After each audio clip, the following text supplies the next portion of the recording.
This presentation covers accounting for state and local governments.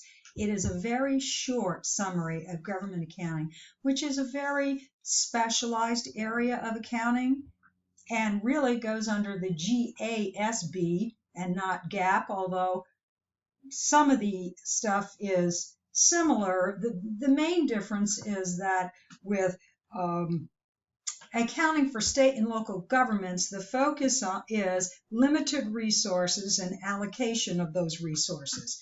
There is no profit motivation. So, importance of governmental accounting. And again, why is it different? Well, it's not for profit. Okay. One, there is an absence of profit motive, removes an important internal control, which means controlling expenditures. Allocation, again, they have limited resources to unlimited needs, create public debate. Focuses on source and use of funds. It needs to inform the public stewardship, and it is massive. You have the federal government, 50 states, and thousands of local governmental units. Now, in the past, traditionally, accounting for the governmental units was handled by means of a fund accounting because of the absence of profit as a control.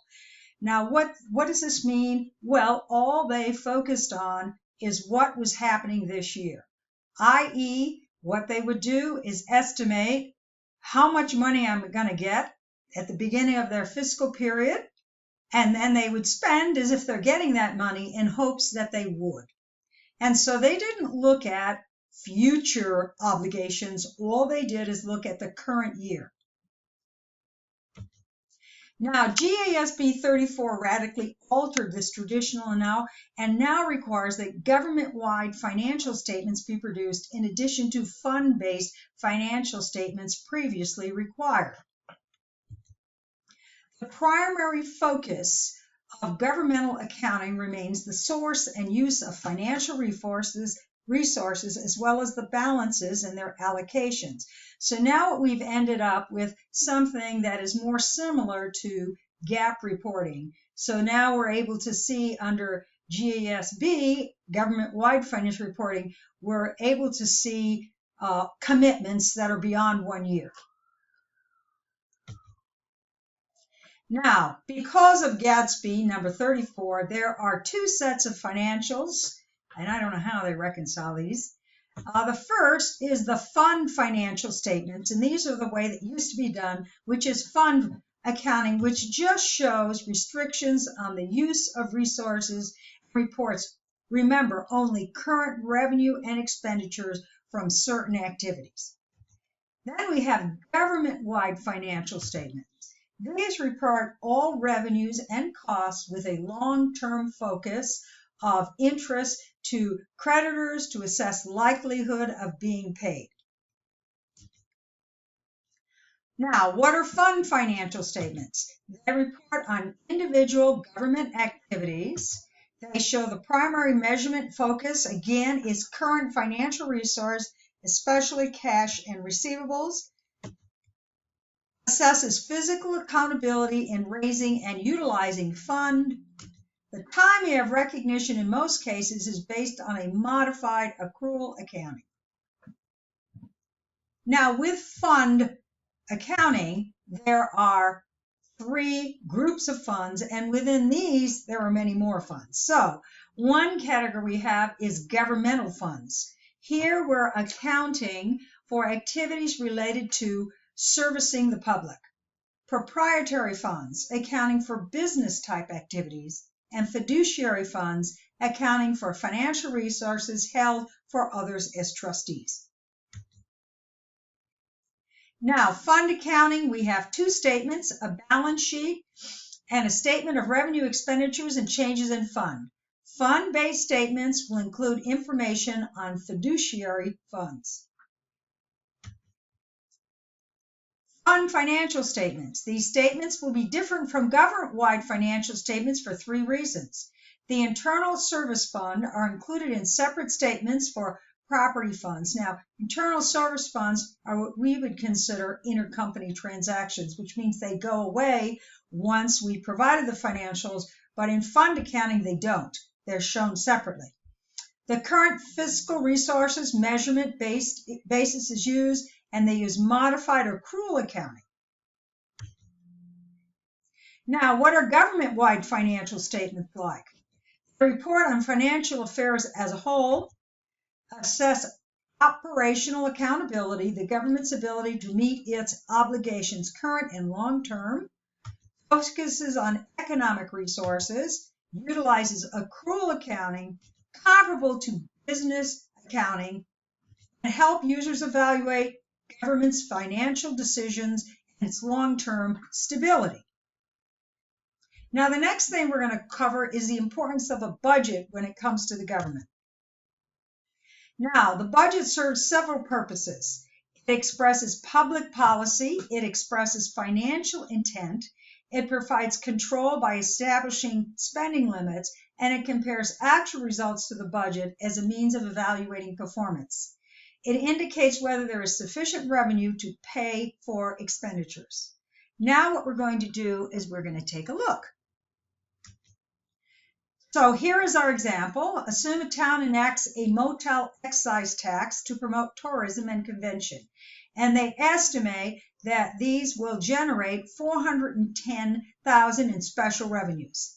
Based on this projection, the city authorizes expenditures of $390,000, which include $190 for salaries, $30 for utilities, $80 for advertising, $90 for supplies. So this is how much they can spend of this anticipated $410,000. So what they immediately do is they debit estimated revenues tax levies, and they allocate it or appropriate it to these different items with a buffer of $20,000 for if something comes up unusual, they have the money to cover. Now, the other thing that I cover in this presentation are procedures for encumbrances. They are treated differently under fund accounting and government-wide accounting.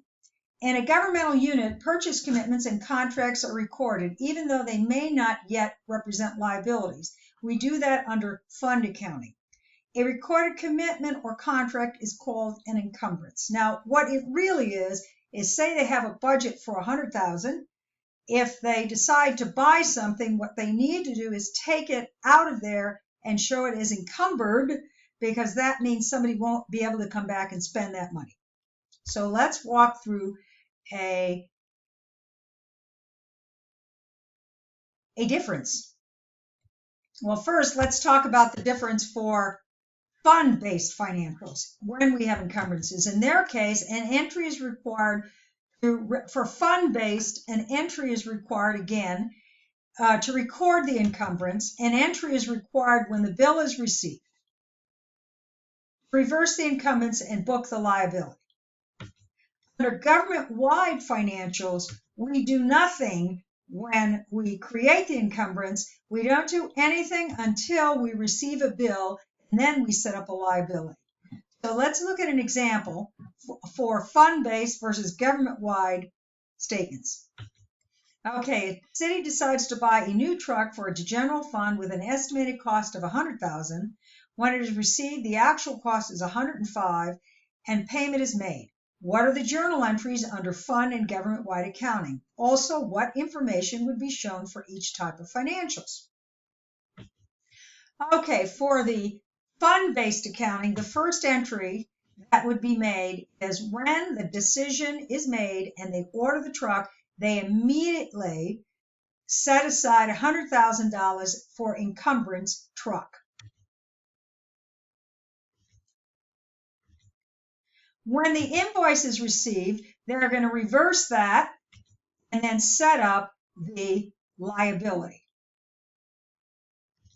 And then when they pay it, they're going to, of course, debit vouchers payable and credit cash.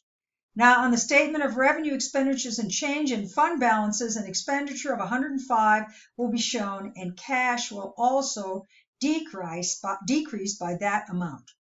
Now, what does it look like under government-wide? When ordered, no entry is made, which is more like the way GAAP requires you to record something like this. When the invoice is received, you're going to set up the liability, vouchers or accounts payable. And then when you pay it, you're going to take it out of accounts payable and reduce your cash. And the statement would be government capital assets would increase by 105 and cash would go down by 105. Now, this concludes my short presentation on government accounting, and this is only one of two parts. I only cover one part. If you want to know more, you're going to have to learn it on your own. Thank you.